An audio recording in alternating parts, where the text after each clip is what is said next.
We are recording this. Glad to have everyone here with us today.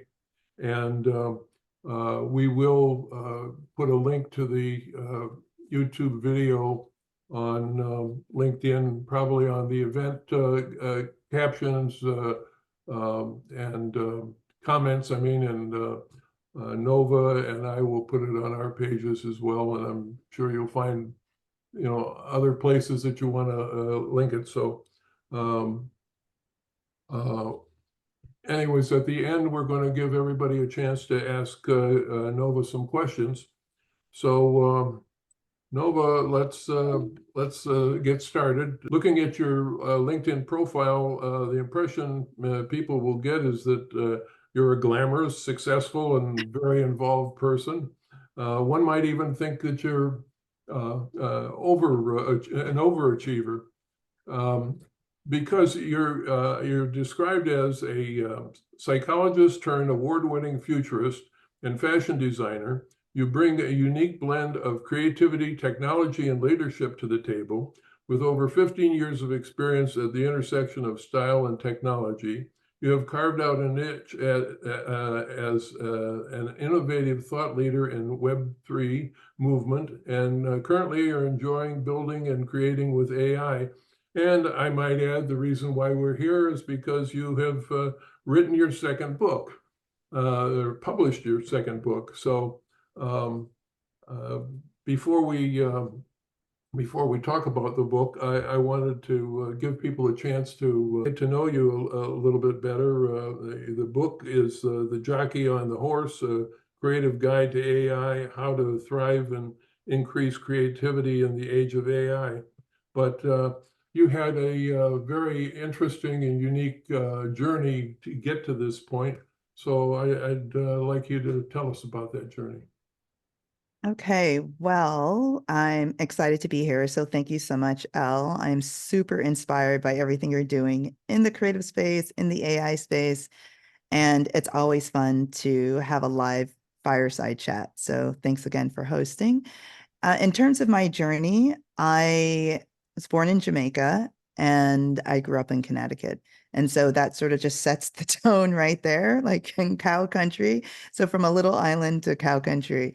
And for the longest, I was driven to become a doctor. I wanted to help young adults, I wanted to help teens just live happier lives. And that is what, really guided my course through undergrad and taking me into grad school, where I received a full scholarship and a teaching position to study clinical psychology. And so I'm in a doctorate program. I have a patient load where I have regular patients coming to see me every week. I am teaching an undergraduate course in psychology and I'm doing my research. And I was really drawn to the power of communication through clothing, how style is adopted from the risk taker to mass market. And so my research really steered from multiculturalism to fashion and style. But one day I had this divine download that I was going to help people through my love of fashion. And outside of having very stylish parents and being Jamaican, like every day is a fashion show for us and our family members. So that wasn't, too far of a stretch as it related to my interest in fashion, but I had no technical training. My last art course was in middle school, which was an architectural design course. And that was it. I was just pretty much on this path of medicine for so many years. So it really took me by surprise and I ignored it initially. And it just became an overwhelming thought that I couldn't shake and feeling that I couldn't shake. And so I decided to take a chance and pivot to fashion. I finished up early with my master's, moved to New York and studied at the Fashion Institute of Technology, aka FIT. And that was the beginning of my journey in fashion. And I haven't looked back since. And that took me to the world of publishing, which Raine magazine launched in 2007. And it was through this aha moment of how I was able to help more individuals outside of the women who I was empowering through fashion, but how I can help creatives and creative entrepreneurs as a whole by bringing this platform to life that really focused on the future of fashion culture, and technology, and looking for those next big names and technologies and destinations that we should pay attention to as creative entrepreneurs. Okay, well, that's a fascinating trip, but I don't believe there is any such thing as a self-made person. So you must have had some fantastic support from your parents growing up, and in order for you to develop enough confidence to take the path that you've taken. Absolutely. I mean, my parents were my North Star in terms of wanting to make them happy, wanting to, as a kid, I just wanted to buy them a house. I was like, oh, I can't wait. I'm going to be successful so I could buy my parents a house. Like that was my goal when I was in high school. And they worked so hard and they provided such a warm, nurturing environment for us. I'm one of six. I'm firstborn girl in a Caribbean home, which comes with a lot of responsibility. If anyone, can relate to that. And I have, three older brothers, a younger brother, and my sister is 8 years my junior. And with that level of responsibility, in terms of being the female, next leader in the home. It was a really unique experience growing up in a very traditional Caribbean home, but then going to a very American school, living in a very American town and community, and having to switch hats and having to, balance, who Nova is in the home and outside of the home. And I will say, growing up with four brothers was really fun because I got to play a lot of cool games that my brothers were interested in and watching shows that they were interested in. So even though I was girly as it related to fashion and beauty, I really enjoyed playing games and strategy and, rolling around outside and, playing with like they love tech. So like whatever gadgets were in the house at the time. And that continued to stay with me, my love of the creative side and my love of science and technology. And so I brought all of those together in Raine. And then because we focused on the future of fashion, culture, and tech, that introduced me to blockchain technology in 2013 when I did an article on Bitcoin. And so I could trace the steps back to my parents being my North Star of inspiration, providing such a supportive environment, encouraging us to pursue our dreams no matter what. There were no such thing as obstacles. If you worked hard enough and you were persistent, then you will achieve your dreams. And so education was a really big part of that. It still influences me today. I see knowledge as power, and that's why I'm also very passionate about doing talks like this and speaking on different world stages. That's great. And I don't think most people know that you're married and have four children. And I have to believe that they're giving you great support in order for you to be able to do everything that you're doing and still be a wife and mother. So tell us about your family.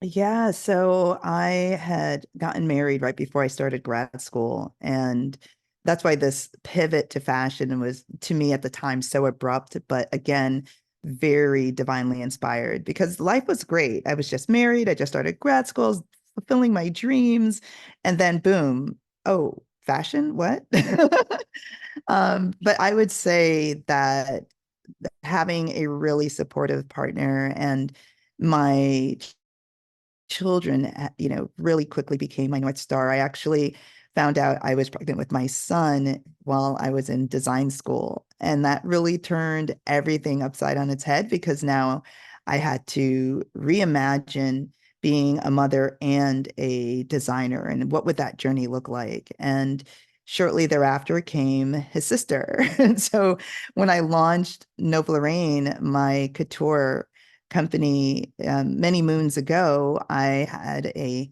10-month-old and I had a 23-month-old, and juggling this life as an entrepreneur, working with a startup in the creative space, and having two little tots at home, and really making motherhood my priority. And so I really reshaped my path and journey and how I did things based on wanting to be around my children. And I think, for any mother, that's something that intuitively, I think, happens. For me, it was intuitive. How can I continue to prioritize being around my children, being there for my children, and still being able to fulfill my dreams and allow fashion to continue to fulfill my well? And through their support from day one, my husband's support, my children's support, it really has fueled me to continue to move forward, even through the very hardest times. That's wonderful. Took a look at your website, novalorraine.com, and the first thing that you see listed on the drop-down menus is founder. And under that, there are three enterprises, the first being Raine magazine. I'd like to hear more about that. And you mentioned it, when you got it started, but tell us what the magazine is and how often is it published? Yeah, Rain was, and I like my other books that I published, I would say it launched as a labor of love. I had just opened my store in Westchester. My fourth child was just born, and he was less than a year old. And I just felt called to bring this platform to life as part of this journey and fulfilling the purpose that I felt called to do. And Rain is a platform to support other creative entrepreneurs. I was very inspired by my own journey, the challenges that come into play when you're raising capital and building your community of customers and finding out of the box ways to increase brand awareness and PR. And I said, well, what if I can help other creative entrepreneurs and provide a platform for them and give them a stepping stone on their journey? When they're discovered in Rain, it allows them to increase their customer base, find the next investor, find the next employee or team member. And Rain was born through that inspiration. And it launched in the tech space. It was a digital publication before digital publishing was in vogue. I remember it being referred to as an e-zine, which no one uses that term anymore, but and getting the surprised, sighs or questions on the other end of the phone as I would pitch the magazine, this new digital magazine, to get stories and how people were surprised. How could a magazine be digital? But just being persistent, because I saw this as the future, and allowing technology to continue to lead the growth of Rain as well. And we eventually moved into events and print and on newsstands, and we're in that space of print on demand publishing. And we've helped other books come to life for other, entities and organizations and individuals. And so Rain, again, is something that I do from a passion to help other creative entrepreneurs on their journey. And how often does it come out? It's quarterly. Okay. Well, let me back up. It launched as a quarterly publication, coming out seasonally, and we've moved to an annual on-demand collectible coffee table book. Next thing in the list, pink kangaroo, and I'd like to know what that is all about, and how did you come up with the name? You know what? I had this dream. For my friends who know me, I have like very interesting dreams, and a lot of them are cinematic. But I had this dream that I was going to have this tech company, um, and the name that came to me was Pink Kangaroo. And so it was so fitting, because when I think of a kangaroo, I think of forward movement, I think of leaping, I think of nurturing, and yeah, I think of uniqueness as well. And then all the things that the color pink comes with as well. And just this really, out of the box image of this wild animal being colored in pink, something that was very memorable and different.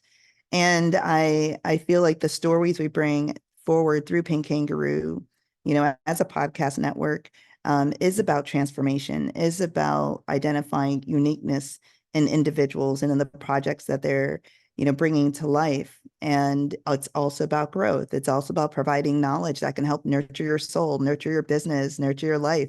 And so Pink Kangaroo is really, initially brought to me like the name through a dream. But when I thought about the meaning and how it really resonates with the content we bring forward, such as AI for Creatives as our newest podcast, it was perfect. Okay, that sounds very interesting. The third thing under founder is the House of Nova, and that appears to be a larger enterprise and involves a number of things. So give us a good description of House of Nova and what's involved with that. Yeah, I see the House of Nova as the future of couture, building a legacy luxury lifestyle brand, starting in this new age of AI and Web3 and emerging technologies. And when I was in grad school and I imagined going into the fashion industry and taking this pivot, I also wanted to make an impact on the history of fashion. When I'm a big nerd, I love to read. So when this idea that I couldn't shake, where I was going to help people through my love of fashion came to me, I started buying all the books that I could so I could research about the history of fashion, who created an impact in the space and how did they do it, what's their origin story, and is this something that I can even achieve? And when going through those books, I realized there really wasn't anyone that I felt had a story even close to mine, being an immigrant, being a woman of color, and being from a Caribbean island. And I questioned, well, is this even for me? Do I even have a place in this world of fashion? And I was always attracted to high-end fashion, specifically couture. And I almost turned my back on this dream because I didn't see anyone like me. And, for a moment that sat with me, and I quickly reversed those thoughts. And I said, well, wait a minute. If I'm questioning my place, I'm sure there's other individuals that are questioning their place in this industry. And if I can do nothing else, I want to inspire others that they can do whatever their heart calls them to do. And I want to be an example. I want to lead by example. And I have to do this because I want to be a face in the history books in the future where they're like, oh, she did that. This is her journey. Oh, I could do it too. And I want to inspire other individuals, young creatives, women, individuals of color, that if they have a dream, that's all you need is to hold on to that dream and continue to put one step in front of the other, and you could do it too. And so the House of Nova is an embodiment of that. It brings together emerging technology with fashion, and it brings the individual in the House of Nova through this journey from digital to physical. And that's what the House of Nova is. I attended one of your House of Nova sessions last week where you were talking to a number of people that are publishing or have published books. Talk a little bit about that aspect of House of Nova. Yeah, so the House of Nova is built on three pillars. So fashion and art, in the first pillar. The middle pillar is well-being, because everything that I do, the end goal is to improve one's mental health, sense of self, and well-being. And number three, emerging technology. So creating educational opportunities and access, maybe through books, workshops, speaking events around emerging technology to inspire others. And there was a lot of questions that I was getting when I released my newest book, AI for Creatives, on how to write a book, how to launch a book, how to publish a book.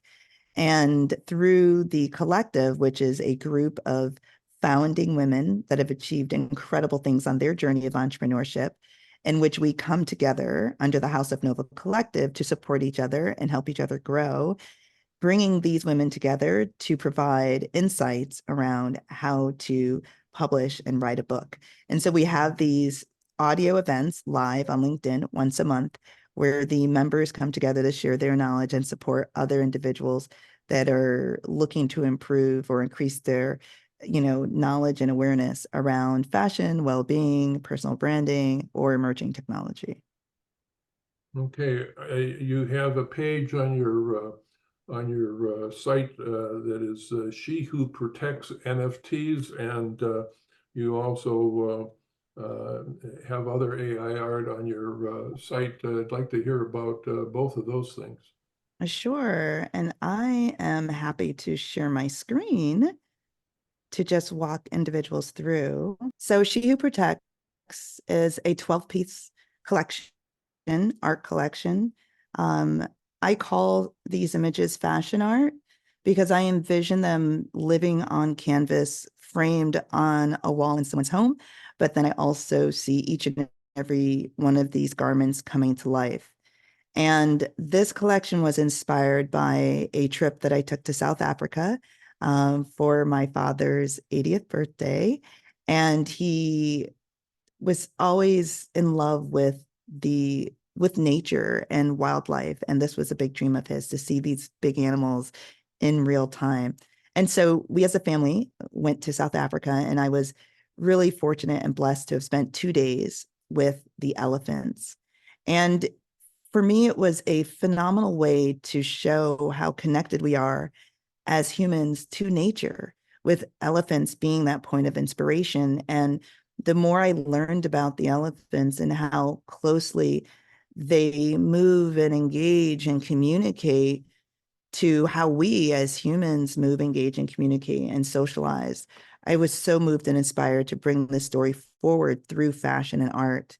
And each of these women embody a persona of nature, of Mother Nature, and where Mother Nature is here to protect all that's on this planet, and how we as humans are charged to do the same. And so each of these women represent an aspect and showcase those aspects of nature through the textiles and colors and prints that they're wearing in the garments. And it's a story. You can read more about it on the website, novalorraine.com. You can collect these images. They are NFTs as well, which mean they live on the blockchain. So you would get the proof of ownership as well. And as you see, each of these images are named.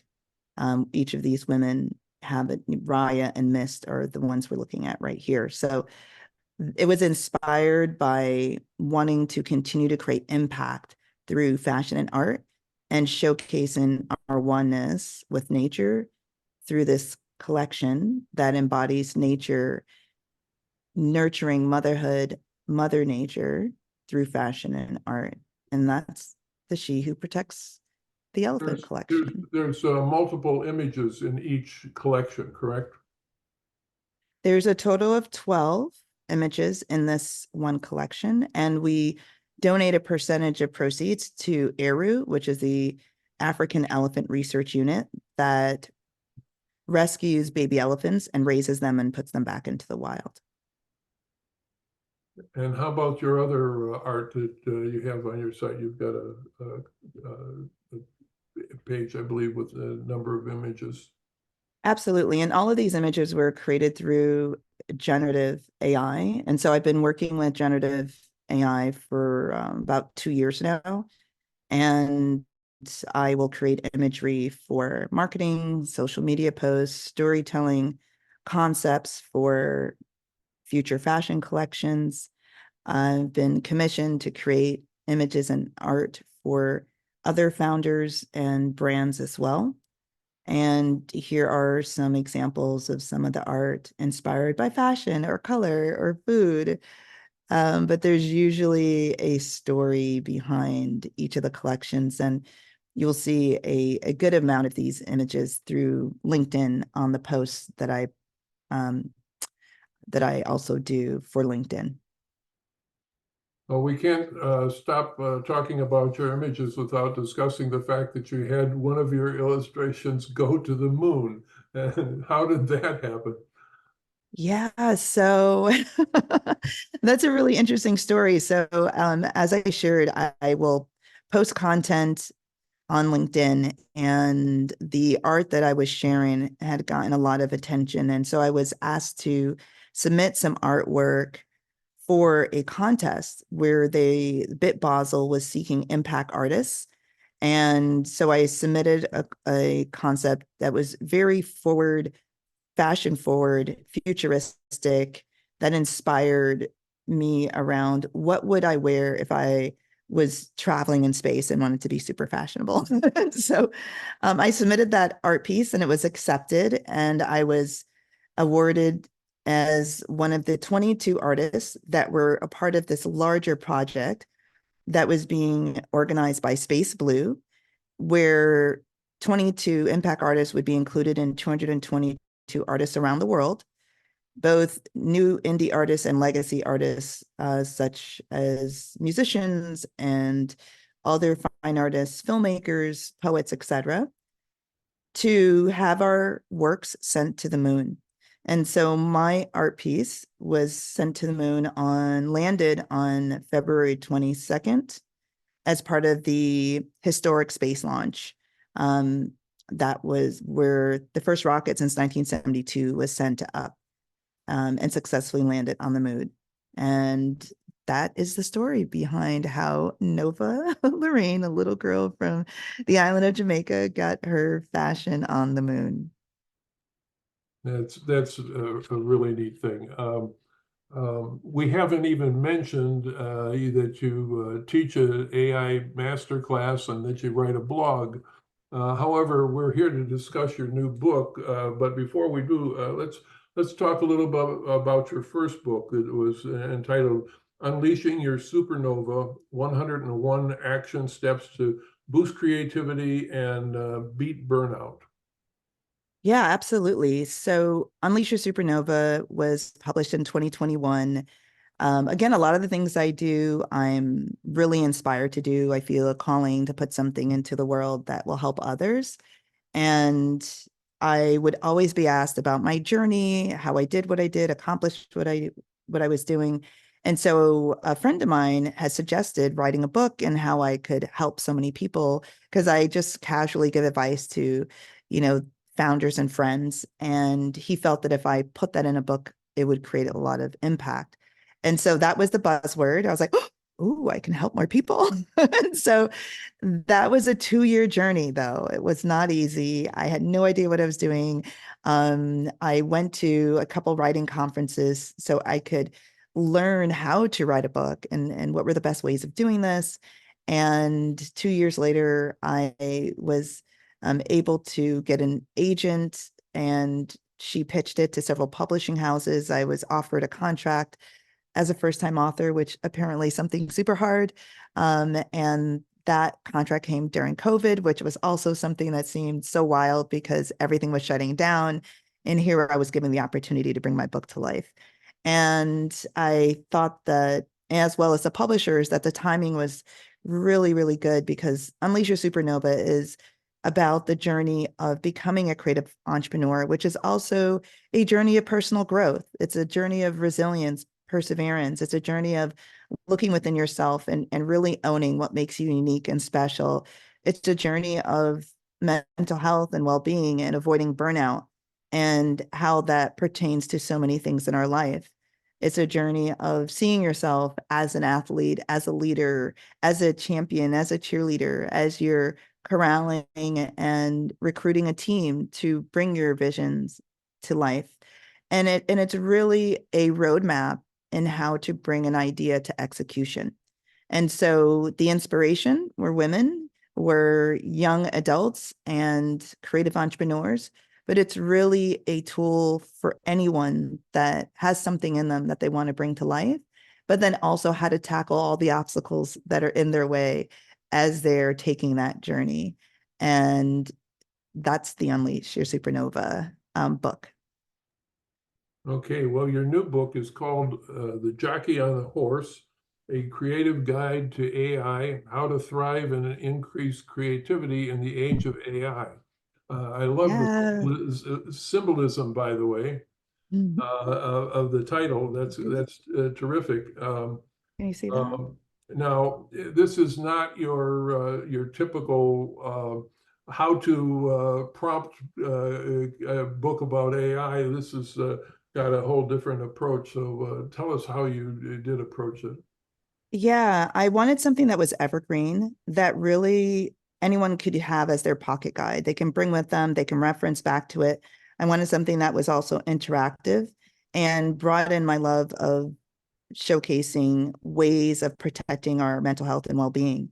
And as I was speaking on these different international stages, as well as here in the US, about emerging technology, AI, the future of, fill in the blank, there were a lot of questions and concerns on what this pending digital age would look like and how individuals are concerned with how their lives were going to be impacted, how their jobs and livelihoods were going to be impacted. And there was a lot of fear and apprehension.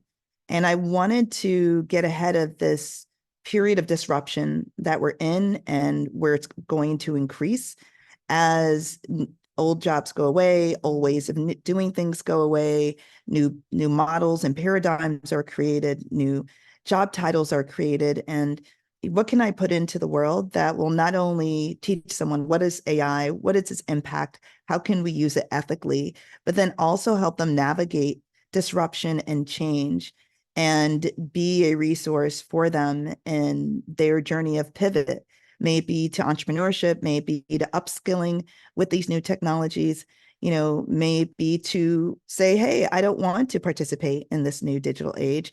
And here are the ways that I'm going to choose not to participate, where it's going to still support my well-being and help support those that I care about. And so it's really a book to empower individuals, not only with the terminology and the theory of AI, but how they can maximize their opportunities with the technologies, how they can successfully pivot and upgrade, in their careers and their life, and how they can protect their mental health and well-being along the way. So ultimately, they're always thriving. And so to really shape the direction that we're going as a collective, as it relates to AI and emerging technology, and to show individuals that they can use a positive mindset and a mindset of abundance to do that. And so it was really a way to combat the fear and anxiety and apprehension that I was sensing, but then also to get ahead of the disruption and how a lot of individuals are going to be impacted by the tools, and how can they be impacted in a positive way and not a negative way. A couple of terms that you use in the book, I'd like to have an understanding of an abundance mindset versus a scarcity mindset. Yeah. So if, a lot of fear comes from operating from a place of not enough.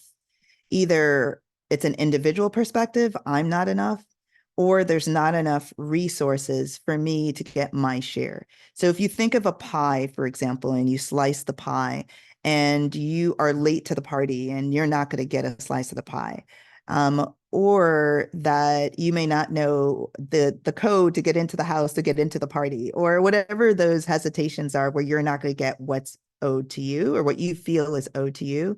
That's a scarcity mindset where there's not enough. And then that creates fear. And then individuals will make decisions that could either harm themselves or others through fear.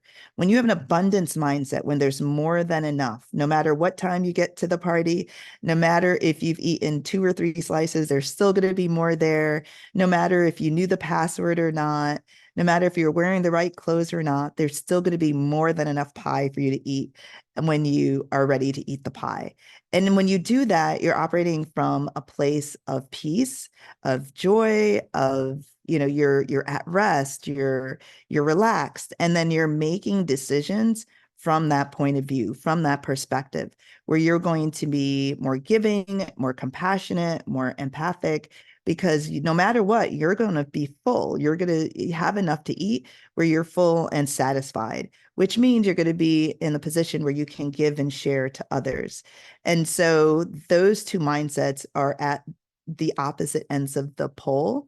And if we can go into how we use AI, how we shape AI, how we participate and collaborate and co-create with this mindset of growth and abundance and more than enough, then we're going to take part in creating the utopia that we all want, and not the dystopia that is so often written about or showcased in films and movies.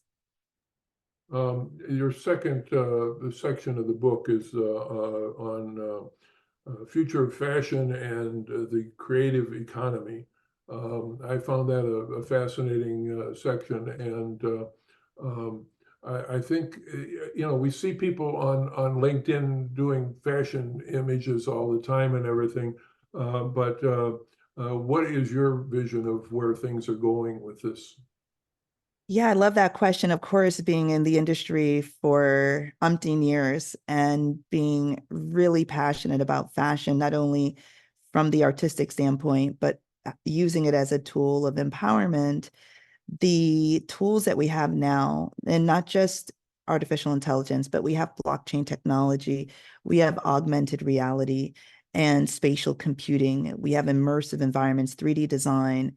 These tools are going to enhance the workflow of individuals within this space. It's going to support more sustainable practices, maybe for the laborers and employees, and or for energy consumption as it relates to supply chain and more sustainable textile usage as well, identifying more ethical manufacturers and factories. And then it's going to enhance the experience of the consumer, of the end user and wearer of the clothing, where they can be more empowered when they're wearing clothes that are more personalized, that are made of healthier fabrics for their body, that are telling more powerful, impactful stories, and are giving more dynamic experiences, as they're engaging with the fashion, through the shopping experience or from a functional standpoint as they're wearing the clothes as well. So you see the shopping taking place in Web3 as a way to do it rather than just online or going into the stores. Absolutely. I mean, we have, of course, e-commerce has been around for a minute, but we have on-demand production that's going to be fueled by 3D design, where clothing is going to look, the digital clothing that's never been brought into the physical realm is going to look just as real as a physically produced garment. And what that does is it lowers the barrier for independent designers to be able to create from their homes and bring designs and ideas to their audience in a less expensive way and more efficient and more sustainable way. It's going to allow bigger brands to decrease waste and to deliver more personalized clothing and designs to their existing communities as well. So that's just one aspect of how one technology is going to impact fashion. If we look at blockchain, we can look at fractionalization, where you can own something that's very expensive and maybe that's shared amongst a group or a community, and each of you have ownership. And that could be for speculative purposes or for real use, just like an antique car can be owned by 10 people, and then those 10 people have a couple of weeks of the year that they're using the car. Well, similarly, couture, which starts at about 40,000 and goes easily into six figures, could be owned and experienced by a community of individuals as opposed to just one individual, and or can be rented by the owner, where individuals can get access to it because they may only wear this once in their life, but they can have access to that experience, which is very special. And that's around tokenization and fractional ownership. You can also create rewards and incentives. If you think about the model that American Express gave to us many, many years ago, and bring that into fashion around tokens and blockchain and ownership and provenance. And it just goes on and on. These are just a few examples that how these emerging technologies can impact us as users, as well as founders and creators. When you first started talking about why you wrote the book, you talked about wanting to help people to find their place in this changing world that we're in. And what I found very interesting, and I hope helpful for people, is you have exercise and activities guide with a number of things that people can go through to evaluate their own situation in relationship to this. So tell us a little bit more about those exercises. Yeah, absolutely. I was really, really intentional in wanting to create something that was evergreen and interactive, and not just, oh, here, I'm feeding you all this information. Good luck. Hope you remember it. Hope you get it. Where by doing these exercises, it allows you, the exercises are to grow your mindset of abundance. It's really taking you through how to implement this mindset that you can use in any facet of your life. There's also exercises around your knowledge as it relates to AI. So, did you understand the information that was presented throughout the book? And you could test yourself as well. So you feel more confident and empowered, once reading the book, to have these conversations, to take advantage of opportunities, to better navigate how you're going to utilize the technologies and co-create with AI, which is the future. The collaborative process with these technologies is the future if we want to continue to have these technologies used for good. And so the exercises, I think, are super important as it relates to learning and getting the most out of the content that's in the book. And it probably brings out a little bit of my teacher persona, having taught on many levels and being passionate about learning and sharing information. It's like, okay, how else can I teach in a way that's more fun and engaging, where it's truly delivering value above and beyond what the reader is expecting? Well, you call yourself a futurist, so it would be totally out of character if you didn't finish the book by giving us your vision of the future. So let's talk about that a little bit. Yeah, as it relates to specifically to AI, and I touched on this a little bit, the term that's being used is called hybrid AI. And if for those of you that have used any of the GPTs or have created your own personal GPTs, for efficiency or productivity or research, you'll have a better sense of this. For artists that are creating concepts and mood boards and storyboards to present to potential clients, these are examples of collaborating and co-creating with artificial intelligence, generative AI, and in a hybrid approach, where as an author, you can, go to the tool to get an idea on how to structure your thoughts and ideas in an outline form, and then using that as your roadmap to write the book. And so these are just examples in the future of hybrid or collaborative AI, where it's not leading us, it's not driving us. We're working hand in hand and solving problems for our personal lives and for our careers and our day-to-day operations as it relates to our workflows. And so that's one aspect that I see as the future, is this greater adoption of hybrid AI and the concept around co-creating and collaborating, being the jockey where you're leading the tool and driving how the tool is used, making decisions on what aspects of your life you want it to be a part of. And then as it relates to the future of work, I do see another whole nother cohort of job titles and responsibilities being birthed through AI, new ways of doing things. I mean, a few years ago, we weren't creating digital art through generative AI. We were creating digital art through programs powered by, let's say, Adobe, for example, Photoshop, Illustrator, but through generative AI using words. We weren't creating videos, within minutes or seconds with words a few years ago. And so there are these new processes and new forms of creativity that are birthing new categories within art and music and film, just to name a few. And so we're going just to see new ways of doing things, new categories within industries that are coming about through AI. And then just to touch a little bit on education, where we're going to see more personalized methods of education. We're going to see more hybrid and shorter programs and curriculums being created for individuals that don't necessarily want to spend 2 years or 4 years learning one single topic. They can do it in months, and or weeks with the help of AI, but still get the same richness of knowledge and information and insights that they would have gotten through the 2 or 4 years of what we're looking at as more traditional education that's available now. And so those are just a few aspects of what I see as the future. And then I got to touch on the future of where I see fashion going outside of just the functional and operational aspect.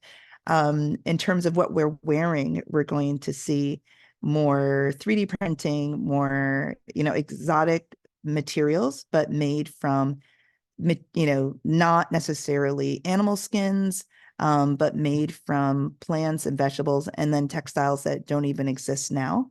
We're going to see nanotechnology. We're going to see clothes changing color based on your mood, or changing shapes based on the story you want to tell, or prints that pop off the clothing through augmented reality. So there's all sorts of fun things that we're going to see, as well as it relates to how we get to express ourselves to the world through fashion. I think we're going to see a lot of changes. I think we already are seeing a lot of changes in terms of makeup. Oh, yeah. I have a granddaughter who is in high school, and she's in Cab Calloway School for the Arts, and is an actress, and is fascinated by experimenting with makeup and everything. So I think that we're seeing a lot of changes on that. Absolutely. Virtual try-ons, digital fashion, digital beauty, where you're purchasing makeup for your digital persona, maybe a twin of yourself or an alter ego. Collectibles, digital collectibles are also going to continue to rise as we move into more immersive environments to engage and socialize and shop. And so that digital wardrobe and those digital accessories and beauty products are going to increase in terms of demand. Well, I finally convinced you, although a lot of other people already know that I'm 80 years old. And the thing is that this where we're going and what's happening now and everything is what's keeping me going. I'm excited to learn about this stuff and try out new programs and things. And I've started working with some of the music programs, and just trying all kinds of things. I mean, there's far too many programs for Right.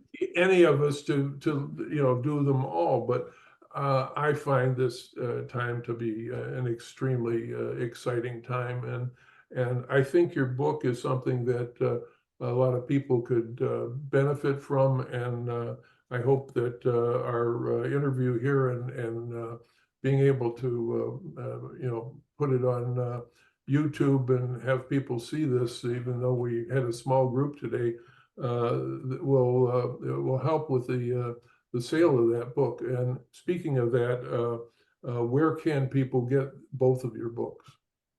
Yeah, both of my books. The first one, Unleash Your Supernova, and the second, The Jockey on the Horse, A Creative's Guide to AI, are available at all your major bookstores, on Amazon.com, and you can also go to novalorraine.com and you can find the books there as well. So that's Unleash Your Supernova and The Jockey on the Horse, A Creative's Guide to AI. Okay, well, I'm switching the view now to a gallery view, so we've got everybody here, because I'd like to open it up to questions. So anybody that has a question, if you would unmute and ask your question.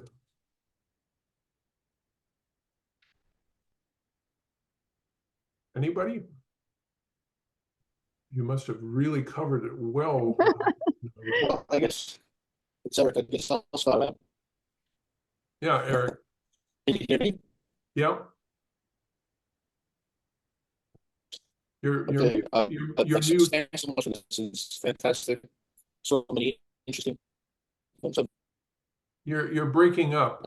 So that question, I got part of it. Unfortunately, most of your comments were lost. It just it just sounded garbled.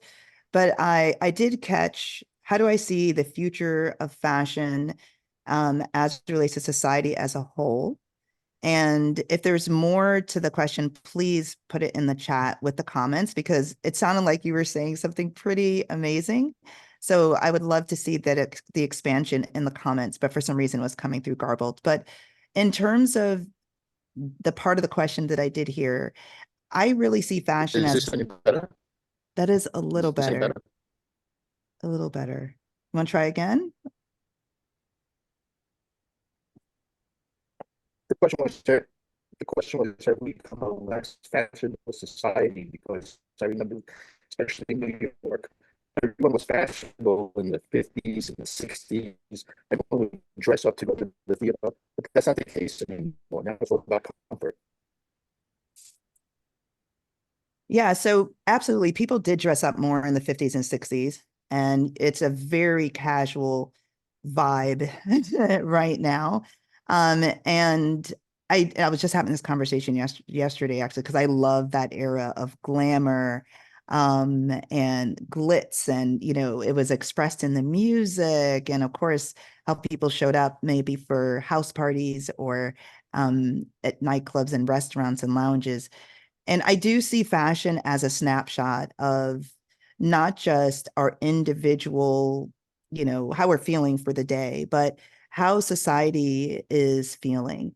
What's happening in our economy, what's happening philosophically, what's happening, spiritually with us as individuals. Are we in a period of war? And are we in a renaissance? And all of these things are going to impact what we wear, the colors, the textures that we're wearing, the shapes that we're choosing to wear. And the fashion cycle really starts with individuals that are identified as risk takers. They have their own point of view, and they're putting together and curating a look that's very out of the box and different from what's trending. And those individuals are sharing this very intuitive sense of what's happening around them in their community and their culture. And then that gets picked up as a trend, and then it trickles down the adoption cycle. And also artists and designers tend to have this means of tapping into what the collective is feeling at the moment and telling us a shared story and narrative. And that comes out on the runway, even though each designer is designing within their own space and showroom in a very secretive way. When you're seeing these trends on the runway, it's this tapped in inner knowing of how that collective in the world or in the region is feeling. And so because we're in this more relaxed state, it's partly due to what's happening around us economically. We're very fragmented as, communities. There's a lot of war. There's been a lot of uncertainty, economically in the last couple of decades as well. So 2008, there was a recession, at least here in the US, and now we're experiencing inflation, and there are many wars in between. And so individuals are going to retreat to what makes them feel good and what's telling how they're feeling from the inside. And if we're in a period of renaissance and abundance and carefreeness, we're going to see that in the music. We're going to see that reflected in the clothes as relates to glamour. I much prefer glamorous formal clothing, but I appreciate the function of the casual clothing. But overall, we definitely have gone to a less expressive, less creative way of dressing. And it's very much a groupthink mindset that we're seeing take place in the space of fashion.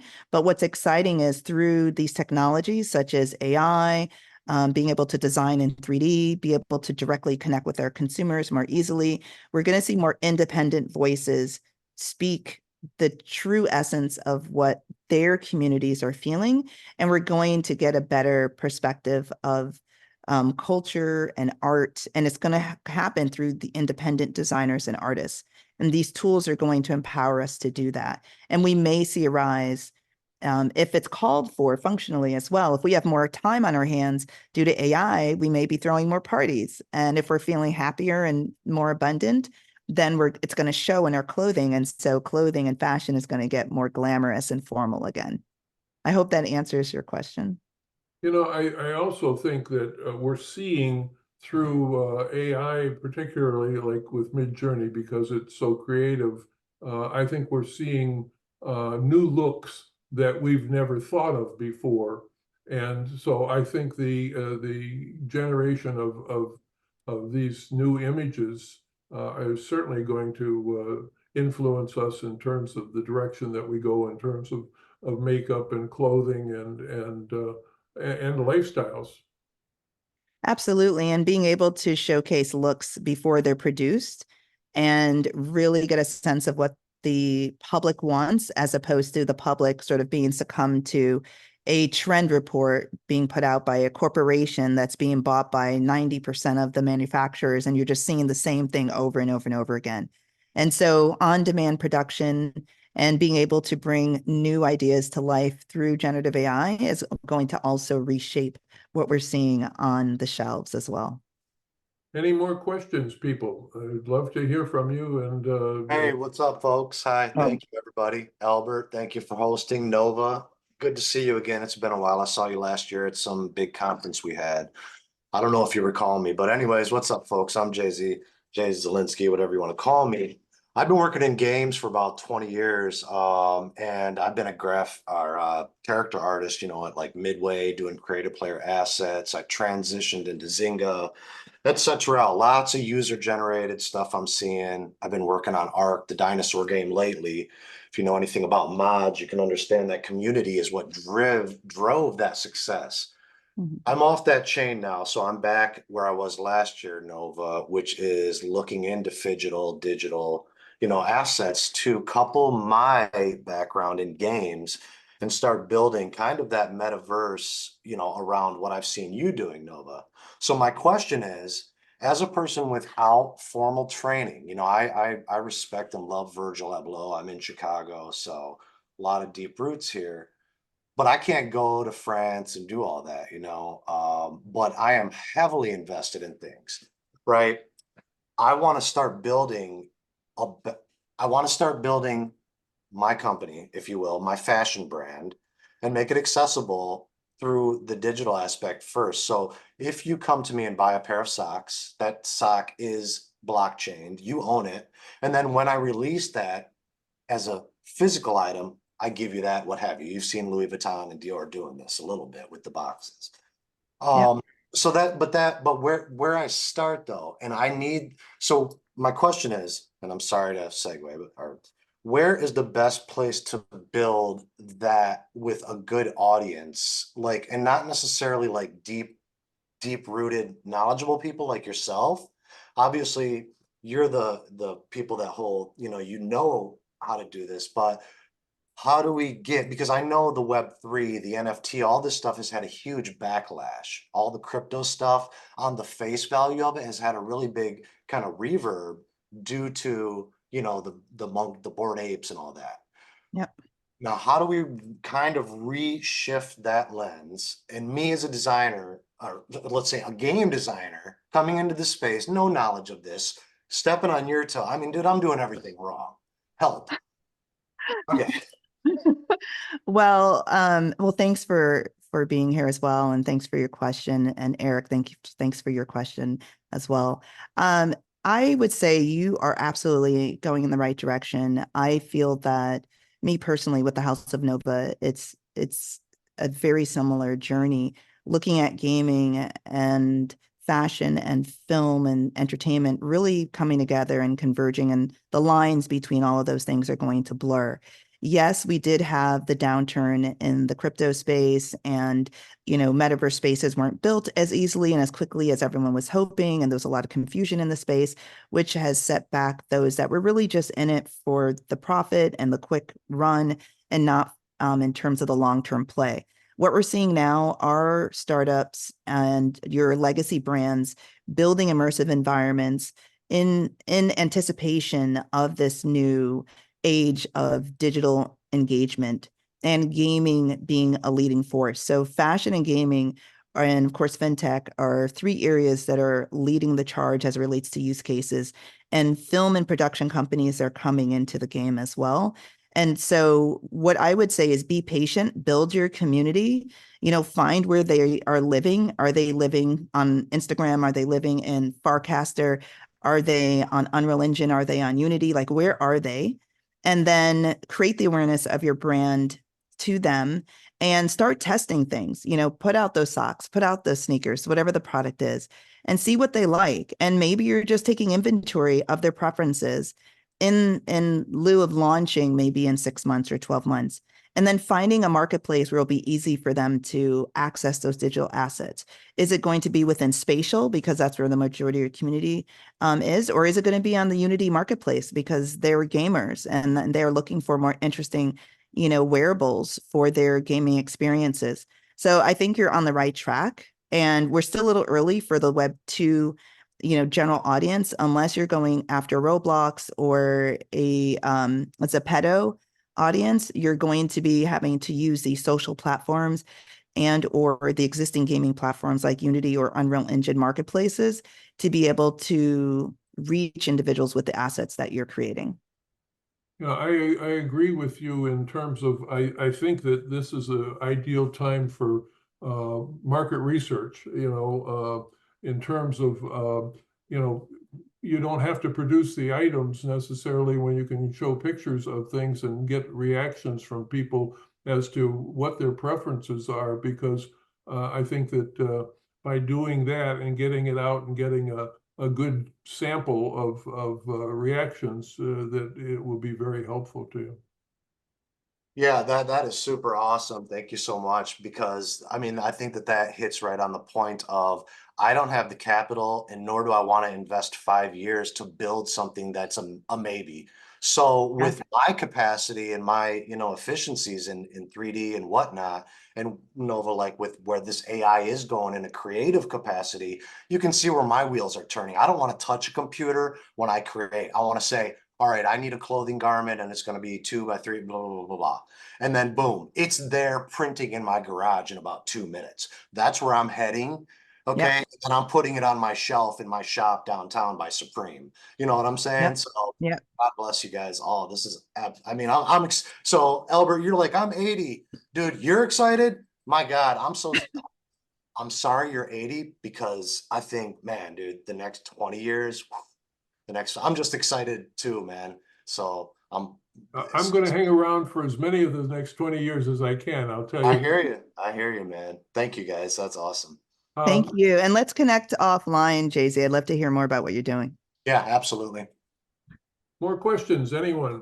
Marlene, I think, has a question. Good morning, folks.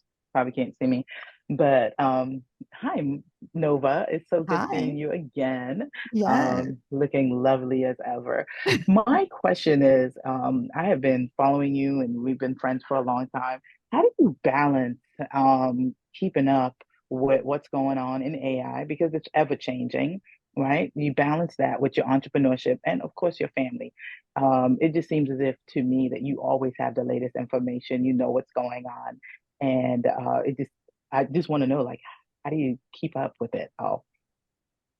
Yeah, I would say initially, the nerdy side of me just wanted to know, like, what I was so fascinated with the space and how industries are going to be across the board, are going to be evolved through AI. And, as an entrepreneur and understanding that we don't create in a bubble, knowing how different things are going to be impacted and making decisions and being empowered with those decisions was part of the inspiration. The other part is truly to be a vessel to share it with others, because, when I started in the Web3 space, I came in, initially as a writer, editor, with Raine, being introduced to the content and the topics. But then as a consumer and user, I was a novice, and I really was, empathizing and feeling compassionate about those that didn't have the time to put in. And so why not me put the time in and then dispense the information?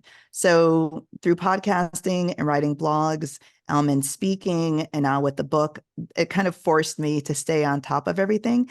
But my bigger reason is because I know that I'm helping bring these insights to others in a digestible way that is not going to intimidate them. But I will give you some hacks, because as you know, yes, as wife, as mom of 4 kids that do take up a lot of my mental space, I will say I will go to the headlines. So YouTube, I'll go to the headlines and I'll listen to the 5-minute blurbs of what's making the major news headlines. And then I will go to I have trusted influencers that I follow that are in the space, that are going to workshops and conferences. And I will listen to the long format videos that would be anywhere from 30 minutes to an hour. And I'll digest at least 3 or 4 of those. And then I'm very active on LinkedIn. So I'm following the influencers there that are sharing technical tips and news and statistics as well. And then I'll use my personal time to good old Google, research, go through the top trending, maybe tools or the lists of what are the statistics that are being reported, and stay on top of information there. But if you want just a quick fix, go to YouTube, type in AI news, listen to those, blurb headlines, and then you can go down the rabbit hole further, and find more information on the things that are really interesting to you.